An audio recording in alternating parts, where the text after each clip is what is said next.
comer.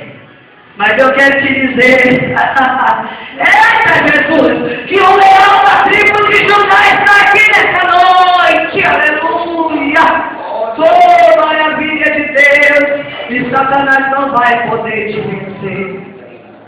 Quantas vezes o Senhor te livrou, quantas vezes o diabo tentou te matar, tirar a tua vida, matar teus sonhos, matar teus planos, mas o Senhor, o Deus Todo-Poderoso não deixou. Sabe por que eu estou aqui pregando nessa noite? Porque eu tinha um sonho, e nessa noite eu te digo que o Senhor, Ele realizou um sonho no meu coração, e eu estou aqui, porque a cova, ela pode até estar aberta para mim, eu caí dentro dela, mas o Senhor não deixa o diabo entrar na minha vida e lançar a mão de mim e me devorar, porque Ele está na minha vida para a honra e glória do Senhor. Não temas, não tema a igreja do Senhor, este leão que tem tentado contra a tua vida. Se você está na cova nessa noite, eu quero deixar essa palavra para você. Eu quero que você saia daqui nessa noite meditando no versículo 27 do capítulo 6 do livro de Daniel, que diz: Ele livra, Ele salva, Ele faz sinais e maravilhas nos céus e na terra. Foi Ele que livrou Daniel do poder dos leões. Quantos leões têm tentado te engolir?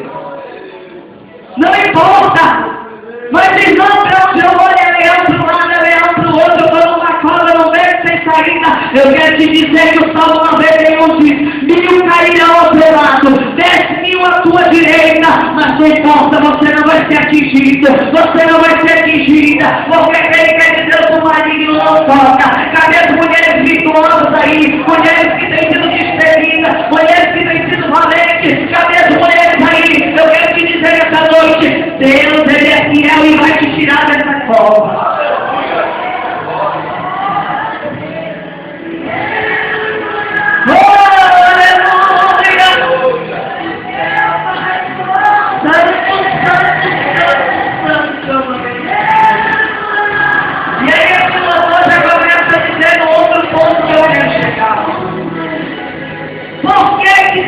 Fez todas essas maravilhas na vida de Daniel. Por quê? Que o Senhor livrou, porque o Senhor fez maravilhas. É impossível, humanamente falando, um leão chegar perto de ti e não te levar. É impossível.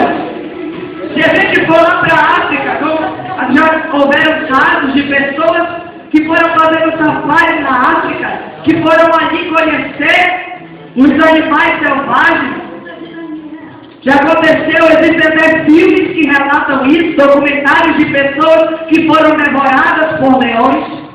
Humanamente falando, é impossível você se deparar diante de um leão e ele não fazer nada contigo. Mas nessa noite eu quero te dizer que aquele que faz maravilhas, aquele que faz milagres, aquele que fecha até a boca do leão está aqui nessa noite. E aquilo que é impossível para o homem, para Deus não é nada. E Ele vai fechar a boca do leão. E por que o Senhor fez tanta maravilha na vida de Daniel? Por que o Senhor exaltou aquele varão? Porque Daniel orava. Porque Daniel estava em comunhão com Deus. E o segredo da vitória, irmão, é nós termos comunhão com o nosso Deus. Nós estamos em constante oração com o Senhor. Se nós não orarmos, não vai acontecer nada. Eu sempre prego e falo isso. Muita oração, muito poder. Diga para o seu irmão, muita oração, muito poder. Pouca oração, pouco poder. Nenhuma oração, você já sabe a resposta. Nenhum poder. Nessa noite, quem quer receber o poder de Deus, levanta a tua mão aí. Quem quer receber a glória do Senhor, levanta a tua mão aí e diga: eu recebo essa noite, eu recebo o poder.